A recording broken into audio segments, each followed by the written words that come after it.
The scent of ribs and burgers sizzling on the grill drifted through the summer air. Laughter carried across the yard, kids darted after each other in playful chases, and soft music floated out from the old porch speakers at my lakeside cabin. The fire pit glowed, sparks rising into the night, and for a moment it felt like one of those rare, perfect evenings of family, friends, and food by the calm water. Then headlights cut across the driveway. One police car, then another, and then a third. I froze, spatula midair, as the flash of red and blue rippled against the surface of the lake. Conversations faltered, neighbors turned to look, and standing there with folded arms and a smug grin was Karen from the HOA. She pointed straight at me, her voice sharp enough for everyone to hear. "That's him. He's breaking the rules, disturbing the peace, hosting an illegal gathering." The officers made their way up the gravel path, boots crunching in the silence. Kids stopped playing, adults whispered nervously. My heart thumped in my chest as I tried to steady myself. And just when I thought the night had spun out of control, the cabin door opened. Out stepped Mayor Thompson, of all people, balancing a plate of ribs in one hand. Gasps rippled through the crowd. Karen's face drained of color as the mayor casually wiped his hands on a napkin and greeted the officers like old friends. Everyone froze. Even I just stood there, spatula in hand, wondering how on earth this was going to play out. To understand how things escalated to this point, I need to backtrack. I never intended to cause trouble. I bought that lakeside cabin years before the HOA ever extended its reach into the area. For me, it was a retreat, a place to teach my nephews how to fish, to invite friends for weekends, to breathe without neighborhood politics looming over my shoulder. But when Karen was elected president, she treated the community like her personal kingdom. She wanted uniform porch colors, no fishing lines left unattended, and a strict cap of 6 guests for any gathering unless, of course, she gave her blessing. Still, I tried to keep the peace. When I sent out flyers about the barbecue, I figured it was harmless. I wrote, "Friends, family, food by the lake, bring your kids, bring your own drinks, let's share a summer evening together." I even slid one into Karen's mailbox, though I doubted she'd come, but to her, it was an act of defiance. 2 days before the event, she stormed up my driveway, waving the flyer like it was evidence of a crime. "This violates Section 14B of the guidelines," she hissed. "Unauthorized gatherings create noise, trash, and invite the wrong people." I laughed it off. "Karen, it's just a barbecue, burgers and marshmallows, not a crime scene." She narrowed her eyes. "We'll see." The day of the barbecue couldn't have started better. Neighbors brought pies, kids splashed at the shoreline, and even a few reclusive folks wandered out just to soak in the evening breeze. We roasted marshmallows, swapped stories, and for once, the place felt alive with joy. Then Karen appeared at the end of the dock, arms crossed, glaring as though laughter itself were a crime. I waved, tried to show her the harmless fun. She turned sharply on her heel. Minutes later, the flashing lights arrived. So there I stood at 3 squad cars in my yard, guests looking at me wide-eyed, and Karen smirking like she'd already won. The mayor calmly set down his plate, turned to the officers, and asked, "Is there a problem here?" And that one question tilted the entire night on its edge. The door to the clubhouse opened with a slow creak, and every head turned as Mayor Thompson walked in. He didn't thunder or demand attention, he didn't need to. The room seemed to tilt naturally toward him, his calm presence heavier than Karen's binder of rules. Karen's fingers tightened on that binder until her knuckles went pale. The board members Ethan, Sandra, and Paula straightened nervously in their seats, shuffling papers they didn't even look at. I sat motionless, doing my best not to show the pounding of my heart. "Good afternoon," the mayor said as he closed the door behind him. "Hope I'm not late." Karen's smile stretched taut, like plastic pulled too tight. "This is a closed meeting, Mr. Mayor. City officials don't need to be involved in home matters." "Good thing I'm here as a neighbor, then," he replied easily, slipping his hands into his pockets. "And I heard the barbecue at Jack's place was the topic today." He gave me a quick nod, a silent message that said, "I've got your back." Whispers spread instantly. The board leaned into each other. A handful of homeowners in the back muttered to their neighbors. Even the ticking clock seemed louder, joining the chorus. The only one not whispering was Karen, She snapped the binder shut. "We are not here for applause or popularity. We are here because a member of this community hosted a gathering that violated Section 14 by more than 6 people. No written approval. He didn't ask. He didn't apply. He simply ignored the rules." The mayor tilted his head. "And so you called the police?" "I did," Karen shot back, "because rules matter. Without them, we have noise, trash, blocked roads, danger. If one person gets away with ignoring them, everyone will." Her words shook, but not from fear, from anger dressed up as principle. The mayor stepped closer to the head of the table. "Karen, I respect the idea of a community. I respect keeping things safe and clean. But I don't respect scaring families and dragging in police officers over a peaceful night by the lake. And I certainly don't respect using rules like a weapon when all that was needed was a little understanding." A few people in the back clapped softly before catching themselves. Karen's jaw clenched. "With all due respect, Mr. Mayor," she said, spitting out the title like it tasted bitter, "Jack's property is under the HOA's expansion charter. It's clear. It's signed." She lifted a plastic sleeve with a map inside and waved it like a victory flag. "He is under our rules." Heat rose up my neck. I'd heard this argument for months. My cabin had been built long before the HOA pushed its borders. The shoreline curve my property sat on wasn't even part of their original jurisdiction. They expanded later,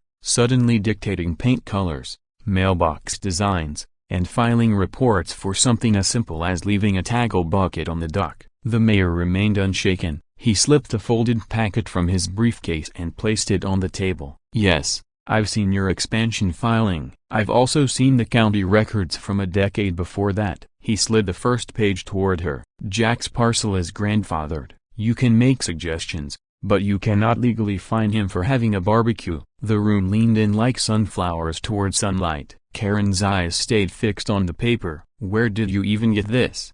she whispered. "Public records," the mayor answered. 5 minutes online. Sandra, the board member with pearl earrings, cleared her throat. "Karina broken bar. If that's true, maybe we should reconsider." "We will do no such thing," Karen snapped, pushing the page back across the table. "Rules exist for a reason. Without them, we'll have strangers swarming this lake every weekend, trash piling up, chaos, people who don't even belong." The mayor's gaze sharpened. "You mean people who aren't you?" Silence pressed down on the room. Karen folded her hands together, her voice quieter now. "I mean people who don't care. I've worked hard to keep this place beautiful." I stood, unable to sit any longer. "Karen, we care too. That's why I invited neighbors. That's why I invited you. When people know each other's names, they look out for each other. That's how a community stays strong, not by fear, but by connection." For a moment, the room was still. I could almost hear the memory of lake water brushing the shore outside. Karen stared down at the table. "You embarrassed me,"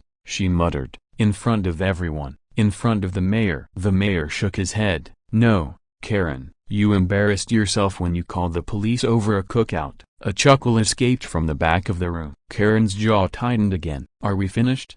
she asked coldly. "The board will deliberate and give our decision in writing." The mayor looked at the board members. "Or," he said softly, "you could do something brave. You could choose grace." The silence that followed was heavy. Then, one by one, Ethan, Paul, and Sandra nodded. Sandra scribbled a note. Ethan exhaled. Paul rubbed his temples. Sandra finally spoke. "The board rescinds the proposed fines. We encourage cooperation between neighbors moving forward." Karen said nothing. She just stared at me. Not with rage this time, but with something darker, a promise. When I stepped outside after the meeting, the sun had dipped low, painting the trees gold. The mayor joined me on the steps, inhaling like the air itself was victory. "You handled yourself well," he told me. "I didn't do much," I said. "You did.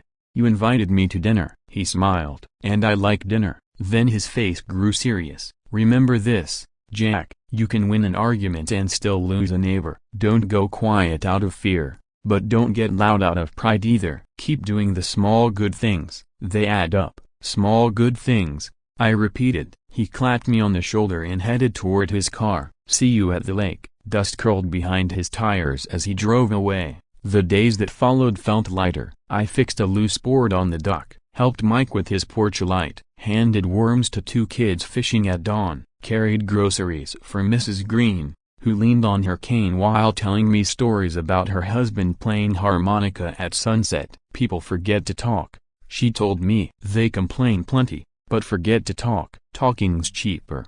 And it tastes better. I laughed. Cheaper than what? Fines. She winked. That week I dropped off a plate of ribs on her porch with a note, "For your harmonica memories." The next day, she left peach jam on mine. Little things, small good things. The lake was a mirror most mornings, the air clear.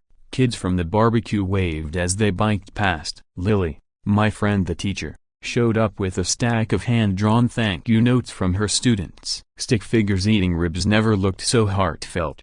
"This is why you keep going," she told me. "This is why you don't close your door just because someone else slams theirs." I teased her. "You sound like a teacher." "I am a teacher," she shot back, and we laughed until the sound bounced off the water. Not everything was easy. I saw Karen twice at the mail kiosk and at the gas station. Both times she looked straight through me like I wasn't there. The board sent out an email about hoping for a cooperative summer. I stacked firewood, cleaned the grill, and tried to settle into quiet evenings. Then Mike texted, "You up for something nice?" Of course I was. That's how the idea started. On my porch over lemonade, a day of kindness by the lake. Not a party, not a spectacle, just a Saturday where neighbors could pick up trash, plant a few trees, and share some food. We kept it simple. No loud music, no crowds. Bring a bag, bring a side dish, bring a smile. The flyer had a cartoon fish holding a broom.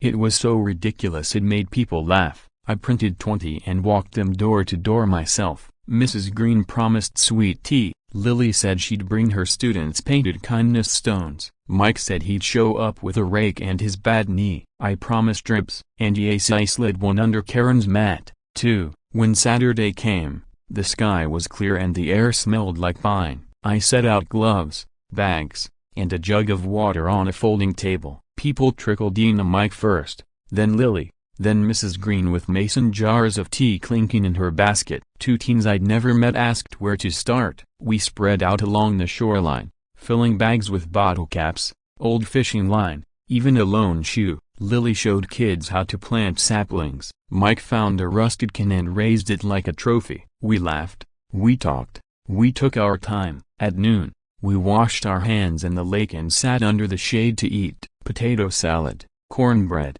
fruit, ribs so tender they fell apart. Music hummed softly in the background. Mrs. Green read aloud from one of the painted stones. "You belong here." "Yes you do," I said, handing her another slice of watermelon. That's when the white SUV rolled up and stopped sideways across the gravel like a barrier. Behind it came a heavy tow truck, engine rumbling low. The crowd went silent. 3 people climbed out of the SUV. The first wore a black polo stamped security. The second clutched a clipboard like it was a badge. The third was Karina. Perfect hair, tight lips, sharp eyes. Mike muttered under his breath, "You've got to be kidding me." I set down the tongs and walked to the edge of the shade. "Good afternoon," I said politely, the way my mother taught me. "Can I help you?" Clipboard man cleared his throat. "We're here on behalf of the Homeowners Association to enforce parking and safety regulations. Vehicles are blocking the emergency lane. There's an unpermitted appliance." He pointed at my smoker like it was some kind of weapon and an unauthorized gathering. "It's not a party,"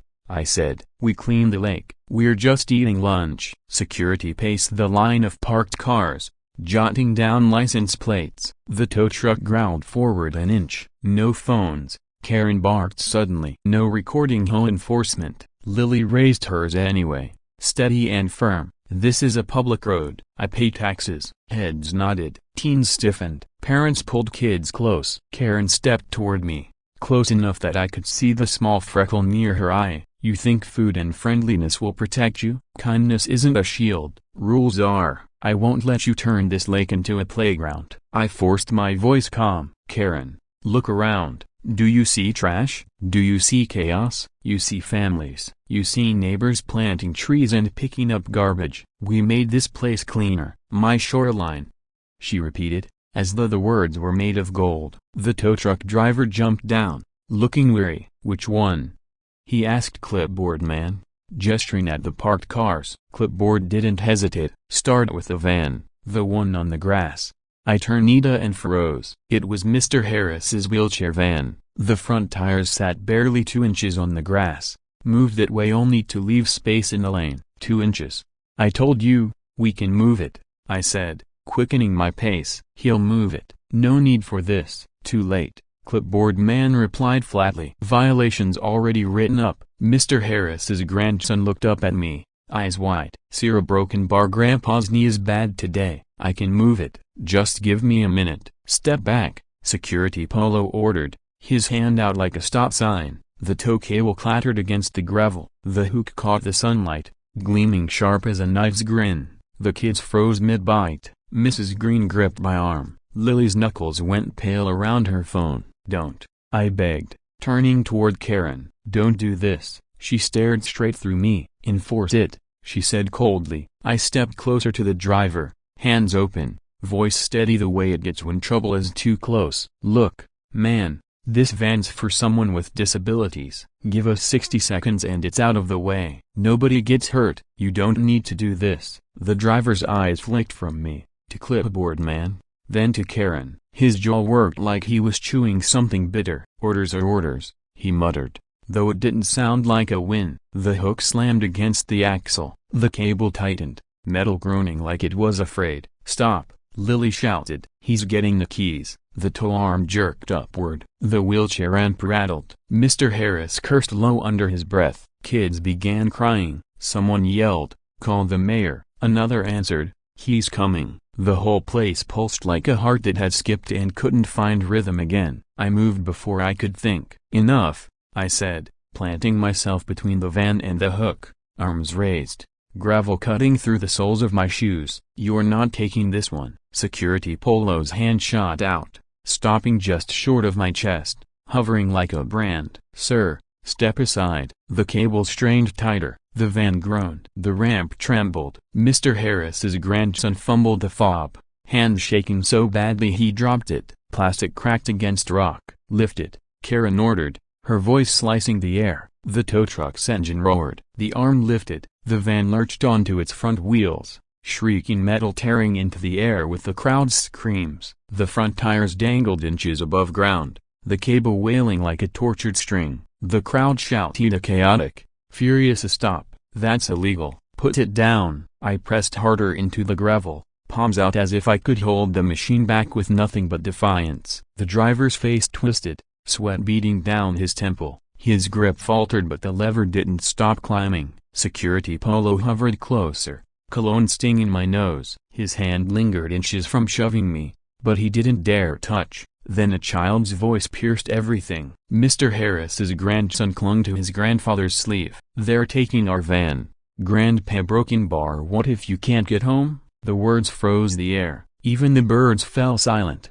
"Cut it," I yelled, my voice breaking raw. "This is a disability van. You damage it, you strand them. Do you want it on your conscience?" The driver's grip slipped on the lever. His gaze darted between me, the boy, and Mr. Harris, who sat trembling, cane clenched like a weapon. Security Polo barked, "Keep going." Clipboard man snapped his pen, glaring at the crowd like their anger could kill him. And then Karen's voice, ice cold and final, "Finish it." Booze exploded. Someone threw a paper plate at her feet. The driver flinched, knuckles white on the lever. For a heartbeat, I thought he might follow through. But before the arm could climb higher, tires tore across gravel. A black SUV skidded to a stop, dust swirling. The door slammed open. Mayor Thompson strode out, face thunder dark. "What the hell is happening here?" His voice cracked like a storm. The tow arm froze. The driver's hands dropped. Security Polo stiffened. Clipboard man fumbled his papers. Karen's face flickered from pale to flushed to pale again. "Mayoro," she started, but he cut her off. "Drop the van now." The driver obeyed instantly. The cable slackened, metal clattering, the van's tires settling back to earth. Mr. Harris sagged with relief. His grandson wrapped him in both arms. The mayor strode closer, gravel crunching under his shoes like distant thunder. He pointed at the tow driver. "Pack it up, leave this property now." "Yes, sir," the driver muttered. scrambling back into the cab. The hook swung loose as he backed away. The mayor's glare swept to security polo and clipboard man. "You two go with him. You've got no authority here." Clipboard man opened his mouth, but the mayor's stare slammed it shut. They slunk off after the truck, beaten. Karen remained frozen, fists trembling. "Karen," the mayor said, quieter now, but his voice cut sharper than a blade, "you crossed a line. Calling police over a barbecue was one thing, but dragging a tow truck to bully a man in a wheelchair, that isn't order. That's cruelty, and I won't allow it." For once, she had nothing to say. Her mouth opened, closed, then shut. She grabbed her binder, stormed to her SUV, and slammed the door. Gravel sprayed as she sped off. Silence weighed heavy over the lot. The mayor turned back, his face softer. "Everyone all right?" Mr. Harris lifted a shaky hand. "We are now, thanks to Jack, a broken bar and you." His grandson sniffled, wiping his face. Lily lowered her phone. "I caught it all on video." "Good." The mayor nodded. "If Karen thinks she can intimidate people, she's mistaken. That footage may matter." The crowd cheered, relief breaking into unity. The mayor clapped my shoulder. "You stood firm, Jack. That counts. But don't think she's finished. People like her don't stop." They doubled down. I nodded. He was right. Days after the tow truck standoff, the air felt awful, like waiting for the other shoe to drop. Neighbors thanked me at the gas station. Strangers honked when passing my cabin. Mr. Harris's grandson brought me a crayon drawing of a grill in a van. Scribbled, "Thank you, Mr. Jack." But Karen went silent. No calls, no patrols, no notes, just silence. And that silence was worse than her shouting. Mike came by one night with root beer. We sat on the porch, lake glowing under sunset. "She's planning something," he said. "People like that don't crawl away." "I know," I sighed, "but the mayor's on our side." The board's splitting, the neighborhood stronger now. Mike cracked open a bottle, foam spilling. "Snakes wait in the grass until you forget they're there." We clinked bottles, but his words sank deep. 3 nights later, a knock came, too heavy for a friendly visit. On the porch sat an envelope, no one around. Inside, a single sheet, no letterhead, no signature, just bold words, "You've made a mistake, Jack. This isn't over." I stared at it under the kitchen light. Didn't need a signature, the neat spacing, the cold formality. It was Karen. I shoved it back in the envelope, my hand shaking. She hadn't quit. She was waiting to strike. The next day in town, whispers followed me. In the store, voices dropped when I passed. At checkout, someone finally said it out loud. "He's the one standing up to the hoe." The words weren't cruel or more curious, but they reminded me how fast stories spread. Karen hadn't just lost. She'd been humiliated. And pride, when broken, comes back sharper than glass. That evening, Mike tossed a flyer onto my table. "Seen this?" I picked it up, stomach twisting. Bold letters, "Community alert. Unsafe activities at Jack's cabin." Underneath, lies stacked in neat bullets and noise complaints, unsafe food handling, trash, unauthorized structures, even suspicion of unlicensed alcohol. "Ridiculous," I muttered, crumpling it. "She dropped one in every mailbox this morning," Mike said grimly. "She's trying to paint you as dangerous, make people beg the hoe to step in." I rubbed my temples. "And some will believe it. That's how she works." "Not everyone,"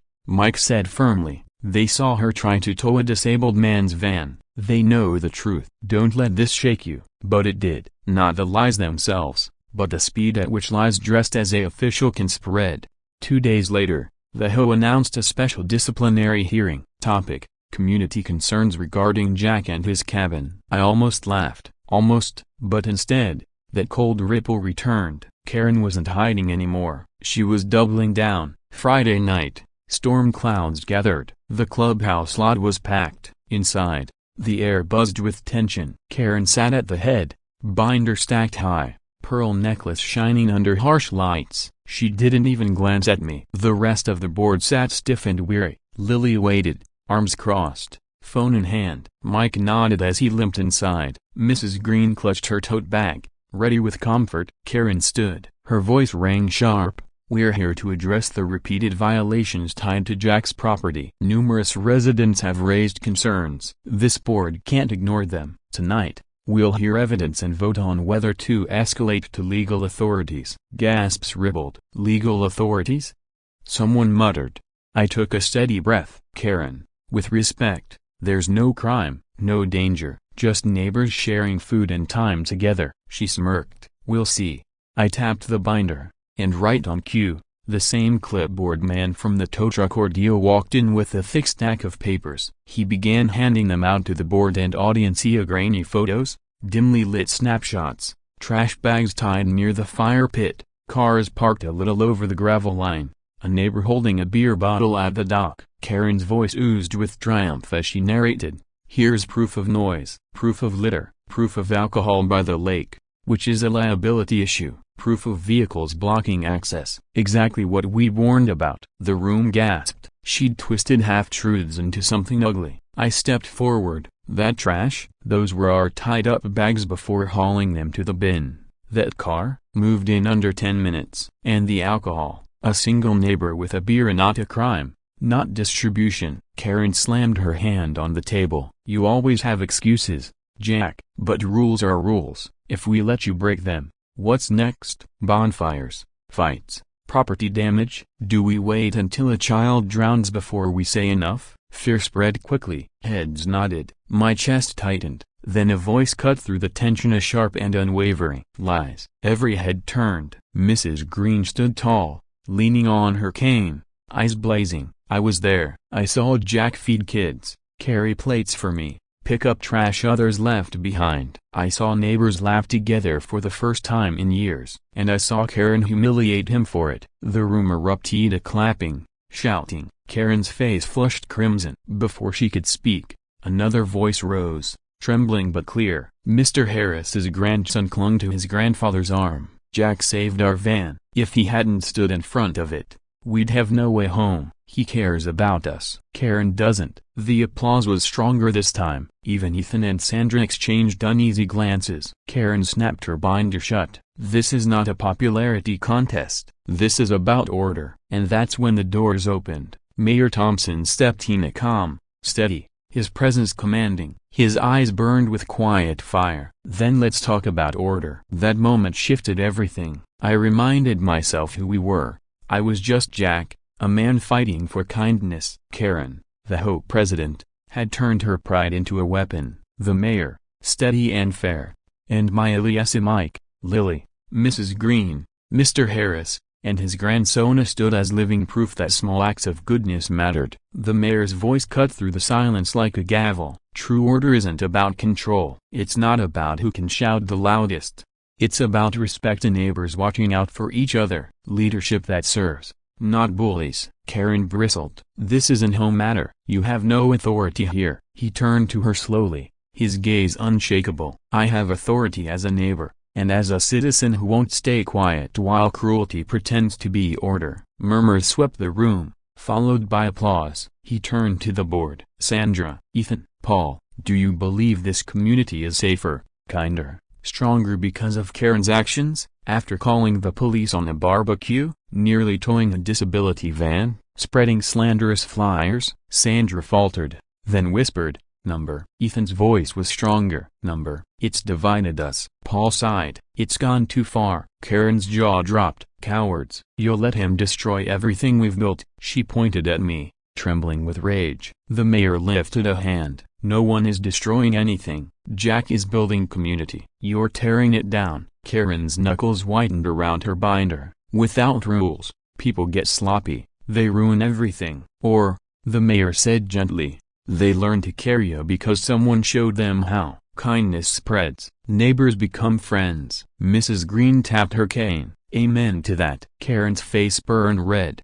She slammed the binder shut. This is absurd. I'm the president. I decide what's allowed. Lily rose from her seat. No, Karen, we all decide. That's what community means. The room thundered with cheers. Karen looked around, realizing her grip was gone, and not because of bylaws, but because she had lost the people. Her eyes narrowed. You think this is over? You have no idea who you're dealing with. Her words chilled me. This wasn't surrender, it was a warning. The mayor's voice dropped low. Leadership is not about fear, it's about trust. And tonight, you've lost it. Sandra stood, voice trembling but firm. Effective immediately, I move for a vote of no confidence in Karen as HOA president. Gasps echoed. Karen froze. Ethan raised his hand. I second it. Paul nodded. I agree. Karen staggered. You can't do this. I am the HOA. No, Sandra said firmly. You were. Applause shook the clubhouse. Karen grabbed her binder and stormed out,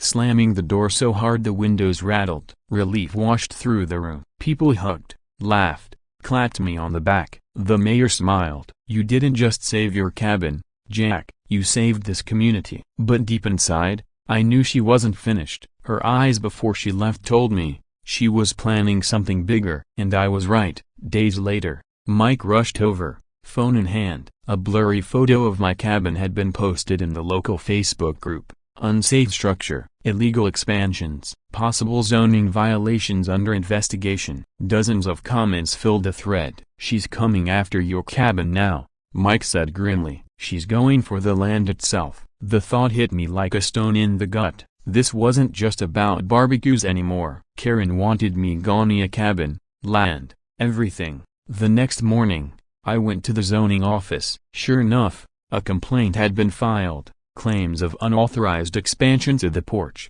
the fire pit. My jaw tightened. Both had been there since the 70s. The clerk shrugged. Doesn't matter. An inspector's scheduled for tomorrow. That night, I gathered Mike, Lily, and Mrs. Green around the fire pit. She doesn't want truth, I said. She wants me buried in legal trouble until I'm forced to sell. Mrs. Green stirred her tea. People like Karen thrive on fear, Jack. They want you to feel small. But look around. These people believe in you. Don't you dare back down now. Her words lit something inside me. If the inspector was coming, we'd be ready. The next day, the county truck rolled in. The inspector, Steve, shook my hand and began his rounds of measuring, snapping photos, jotting notes. Karen lurked at the roadside, arms crossed, smirking with every click of his camera. But when Steve finished, he tucked his clipboard away. Porch, original. Fire pit, been here a long time. Dock, permitted decades ago. Everything's in compliance. Complaint dismissed. Cheers erupted. Neighbors clapped, laughed, toasted with sweet tea. Karen's face twisted with rage. She pointed at me, shaking. This isn't over. You've embarrassed me for the last time. Then she sped off, gravel flying. The victory felt sweet, but my gut stayed tight. She wasn't bluffing. Her silence in the days that followed was heavy, dangerous. And I knew Karen's next move was coming. The lake had settled again, glowing under the orange tint of the sky. For a fleeting moment, there was peace until headlights pierced the driveway. Not just one car, several. Engines growled, tires crunched against gravel. Then I saw them, 3 black SUVs sliding in, one behind the other, windows blacked out, plates I didn't recognize. They stopped in a perfect line across my drive, engines rumbling low like a warning. Doors opened. Men in suits stepped out as strangers, not neighbors, not county officials, outsiders. And then came Karen, pulling up behind them like royalty arriving at her court. She climbed out, heels sharp on the gravel, her smile cruel and victorious. Jack, she called, voice dripping triumph. I told you this wasn't finished. The suited men spread across my yard, shoes grinding into the gravel. One carried a thick leather folder, another surveyed the property with cold detachment, muttering into a radio. Mike leaned in close and whispered, "Who the hell are these guys?" My chest tightened. Karen stepped forward, chin high, every click of her heels like a hammer. "These men," she announced proudly, "represent the State Property Commission, and they're here to notify you that this little cabin of yours is officially under review for seizure." Gasps broke from the neighbors who had gathered at the edge of the drive. Lily's phone trembled in her hand. Mrs. Green whispered, "Lord have mercy." Karen's grin spread wider. "You thought you'd beaten me, Jack, but I always play the long game." The men in suits fanned out, moving with the precision of soldiers. Their dark jackets looked absurdly out of place against the gravel drive, but their stern expressions said they weren't there to chat. One tucked the folder under his arm, another had a camera,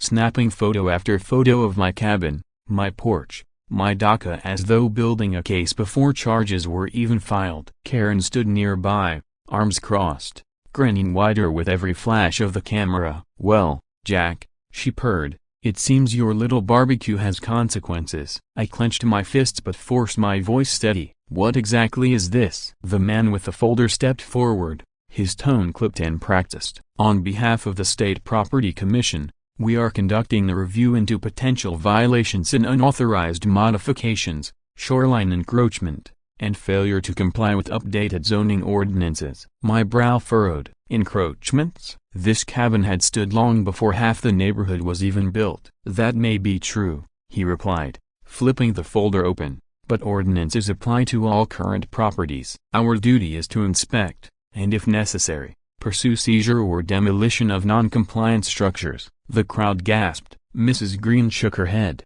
murmuring a prayer. Lily lifted her phone, recording every moment. Mike's grip on his cane tightened. Karen's eyes glittered. You see, Jack, rules don't just vanish because you think you are special. You humiliated me. You turned this community against me, but the law still stands. And soon, you'll have no cabin left to throw your little parties in. Heat rushed through my chest. This isn't about the law, Karen. It's about your ego. Her smirk deepened. Call it pride, call it rule, it doesn't matter. The result is the same. You're finished. The man with the camera snapped another photo, this time of my fire pit. Documenting, he muttered. Stop that, I snapped. This is my property. The man with the folder didn't even flinch. Sir, we are authorized to complete this inspection. Refusal will be noted and may escalate proceedings. Mike muttered. They talk like robots. I glanced at the neighbors gathered around. Their faces were a storm of fear and anger. They weren't just onlookers anymore, they were witnesses. Witnesses to just how far Karen's vendetta had gone. Fine, I said through gritted teeth. Inspect. You'll find nothing. Karen smirked again. We'll see. The so-called inspectors prowled around like vultures, photographing every detail. Cracks in the wood, nails in the dock, the stones around the fire pit. They measured, scribbled notes, checked slopes. Karen shadowed them, pointing things out with smug delight. See this? He extended the railing. Look, 3 docks too long. And that fire pit? A hazard. Each accusation made my blood boil, but I bit my tongue. Losing control was exactly what she wanted. At last, the man with the folder snapped it shut. We'll file our report. Expect notice within 7 business days. Karen's grin stretched to its limit. Thank you, gentlemen. You've done this community a great service. They nodded curtly, climbed back into their SUVs, and drove off, leaving behind dust, silence, and a yard full of stunned neighbors. Karen lingered. She leaned close, her voice low and venomous. Enjoy your view while you can, Jack. Soon, all of this will be mine. Then she clicked back to her SUV and sped away, gravel spitting under her tires. The moment she left, the crowd erupted. She can't do this. Someone yelled. This is madness. Another cried. Mrs. Green's voice rose above the chaos. This isn't her business anymore. She's trying to take what isn't hers. I raised my hands, chest burning. Listen, this isn't over. She wants panic. She wants me alone. But I'm not alone. We'll fight this together. Lily held up her phone. I recorded everything of the threats, the so-called inspection. They can't twist this without evidence. Mike nodded firmly. And we'll bring in the mayor again. He won't let her get away with this. The crowd murmured in agreement. For the first time that night, hope flickered. The next day, I drove straight to City Hall. Mayor Thompson sat in his office, a thick folder open before him. He sighed when he saw me. I've heard. Half the town's already buzzing about it. Mayor, I said, dropping into a chair. They want to take my cabin. Karen brought in men claiming to be from the State Property Commission. His jaw tightened. Listen carefully, Jack. Those weren't from the commission, at least not officially. What do you mean? He pulled papers from a drawer. The commission doesn't send private contractors, only certified inspectors with badges. What you saw were private consultants. Karen hired them. That whole inspection was staged. My eyes widened. So it was fake. Not entirely, he said slowly. She may have filed a legitimate complaint, but those men weren't officials, so they were actors. And if she's willing to stage something like that, she's more dangerous than I imagined. I clenched my fists. So what do we do? The mayor's expression hardened. We expose her publicly. No more closed-door meetings. No whispered threats. The community needs to see exactly what Karen has become. That night, His words echoed in my head. Expose her. It sounded simple, but I knew Karen wouldn't fall quietly. Moonlight shimmered across the lake as I sat on the porch, lost in thought. Footsteps scrunched on the drive. Lily appeared, her phone in hand. "You're going to want to see this," she said tightly, passing it to me. On the screen was a fresh post in the community group, a photo of me on my own porch, coffee mug in hand, taken from the shadows. The caption read, "Dangerous man, unfit neighbor, needs to be removed before someone gets hurt." My stomach dropped. She wasn't just targeting my cabin anymore, she was targeting me. The lake mirrored the burning orange sky, calm and almost serene again. That's when the peace shattered. A headlights cut across my driveway. Not just one set, but several. Engines growled, tires crunched against gravel, and then they appeared. 3 black SUVs, one after the other, windows blacked out, plates I didn't recognize. They stopped in formation, sealing off my drive. The doors opened, and men in sharp suits stepped out. Not county workers, not neighbors, strangers. Karen's SUV arrived last, sliding in behind them like royalty making an entrance. She stepped out, her smile sharp enough to cut glass. "Jack," she called, her voice dripping with satisfaction. "I told you this wasn't over." The suited men spread across my yard, polished shoes crunching against gravel. One carried a thick leather folder, another scanned the property with cold eyes, murmuring into a walkie-talkie. Mike leaned in close, whispering, "Who the hell are these people?" My chest tightened as Karen strutted closer, her heels clicking like nails against stone. "These gentlemen," she said, proudly gesturing, "are with the State Property Commission. They're here to inform you that your precious little cabin is under formal review for seizure." A collective gasp rose from the neighbors gathered at the edge of my drive. Lily's phone trembled in her hand, recording. Mrs. Green muttered a prayer under her breath. Karen's grin widened. "You thought you won, Jack, but I play the long game." The suited men moved like soldiers setting up camp. Their dark jackets and polished shoes felt out of place on my gravel, but their faces told me this was no game. One tucked a bulging leather folder under his arm. Another had a camera and was already snapping photos of my cabin, my dog, my fire pit, collecting evidence as though I were already guilty. Karen folded her arms, that smug smile stretching wider with every click. "Looks like your little barbecue stunt has consequences after all." I forced my voice steady. "What exactly is this?" The man with the folder stepped forward, his tone clipped and rehearsed. "We're here on behalf of the State Property Commission. A review has been filed concerning unauthorized modifications, possible encroachments on public shoreline, and zoning ordinance violations." I blinked. "Encroachments?" My cabin had stood here before half the neighborhood existed. "That may be true," he replied coolly, flipping open the folder, "but current ordinances apply to all properties. Our duty is to inspect, and if necessary, file for seizure or demolition of non-compliant structures." Gasps rippled through the gathered neighbors. Mrs. Green shook her head, whispering another prayer. Mike's hand tightened around his cane. Lily lifted her phone higher, recording every second. Karen smirked. "You see, Jack, rules don't just vanish because you think you are special. You embarrassed me, you turned the neighborhood against me, but the law is still the law. And soon, you won't have a cabin left to hide in." I clenched my fists. "This isn't about rules, Karen. It's about your pride." Her eyes narrowed, flashing.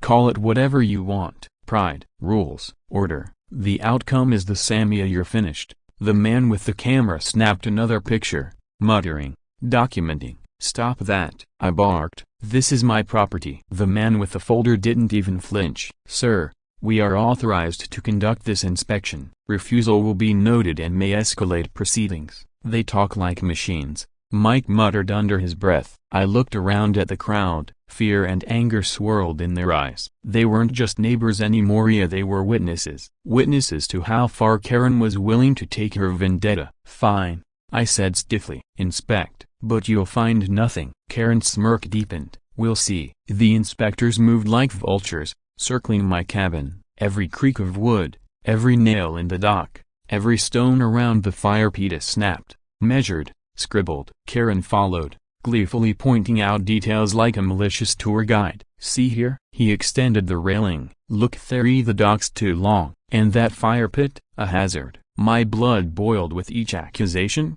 but I bit my tongue. Losing my temper would hand her the victory. At last, the man snapped his folder shut. "We'll file our report. Expect a notice in the mail within 7 business days." Karen's grin nearly split her face. "Thank you, gentlemen. You've done this community a great service." The men nodded curtly, climbed into their SUVs, and rolled out, leaving only silence and a yard full of stunned neighbors. Karen lingered, stepping close enough for only me to hear. "Enjoy the view while you can, Jack. Soon, it'll all be mine." Then she turned on her heel and drove away. The crowd erupted the moment she was gone. "She can't do this!"